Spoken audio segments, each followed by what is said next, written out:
और कर्म गति पाई तिन तैसी। अंतिम समय पर जिसकी जैसी भावना बन जाए, जिसमें भावना चली जाए, उसी में गति हो जाती है। परीक्षित महाराज ध्यान रखिए, ज्यादा मोह मत करिए।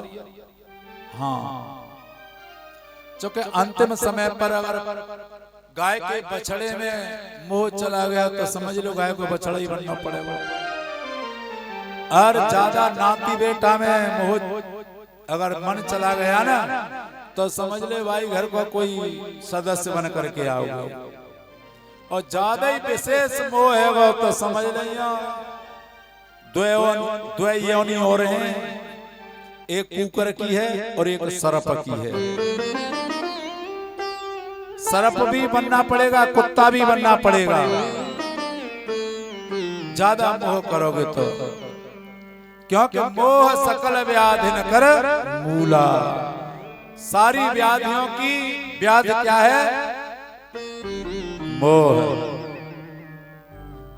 100 व्याधियों की व्याधि मोह है हमारा। इसलिए ज्यादा मोह, अरे मोह करना तो परमात्मा से करा।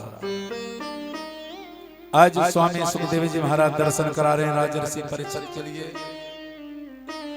जब मृगी के गर्भ से जन्म लिया, लेकिन भगवान कन्हैया गीता में कहते हैं कि अगर मेरा भक्त भक्ति करते करते उसका शरीर छूट जाता है तो वो नष्ट नहीं होता है। उस भक्त की जहां से भक्ति छूटी है वहीं से पुनः प्रारंभ फिर हो जाती है, लेकिन मेरा भक्त कभी नष्ट नहीं होता है। तो मृग बनने के बाद में भी भगवान की भक्ति स्मृति में बनी रही। मृग ने सोचा कि देखो मुझसे कितना बड़ा अपराध हुआ, मैंने मृग से मोह किया और मुझको मृग बनना पड़ा। अब मैं किसी से मोह नहीं करूंगा। जो घास सूख जाती थी उस घास को चरते हैं, हरी घास को भी चरना छोड़ दिया, लेकिन भगवान की स्मृति बनी रही। तो कुछ समय के बाद में अपनी स्वेच्छा से शरीर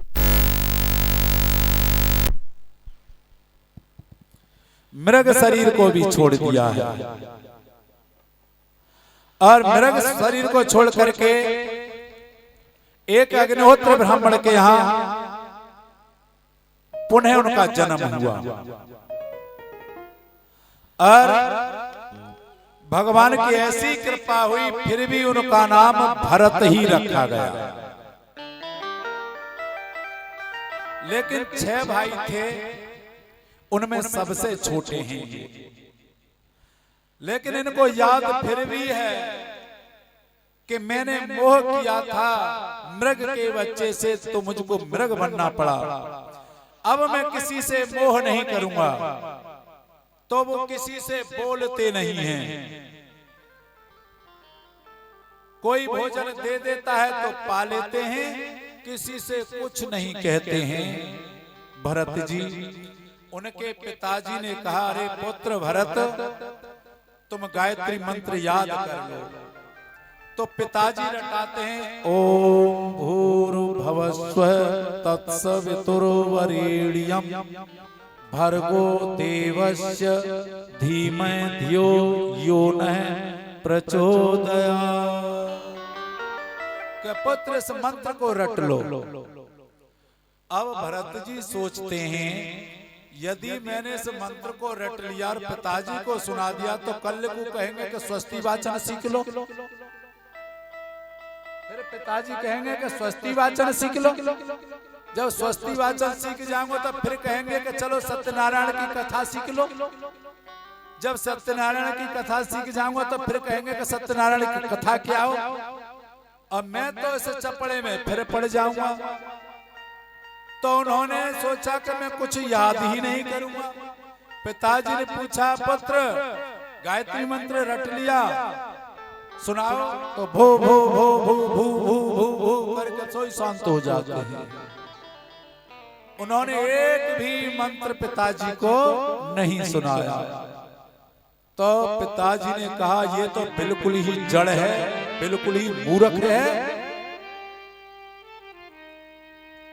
कुछ काम धंधा कुछ नहीं करता है। अब जो अन्य भाई थे उनकी जो पत्नियां थी, जो भरत की भाभी को कहने लगी अपने पतियों से, देखो ये तुम्हारा भाई है ना छोटा भरत, ये निठल्ला चुगता है, इससे कुछ काम कराया करो।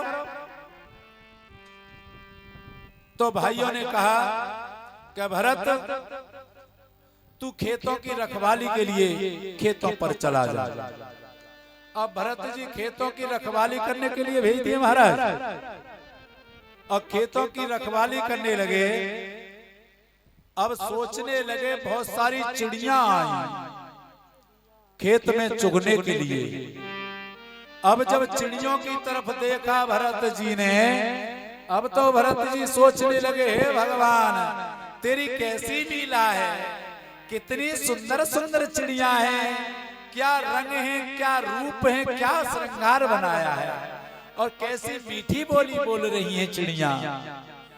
और उन चिड़ियों को देख देख करके भरत जी बड़े प्रसन्न होते हैं, वाह प्रभु क्या रचना है तुम्हारी। अब चिड़ियां जैसे ही खेत में बैठी चुगने के लिए, उनको ध्यान आया कि भैया ने ये कहा है कि खेतों की रखवाली करना। अब इन चिड़िया को यहाँ से मैं भगा दूं तो चिड़िया भूखी रह जाएंगी। जब चिड़िया भूखी रह जाएंगी तो उसका पाप मुझ पर पड़ेगा, और पाप का भागी मैं बनूंगा।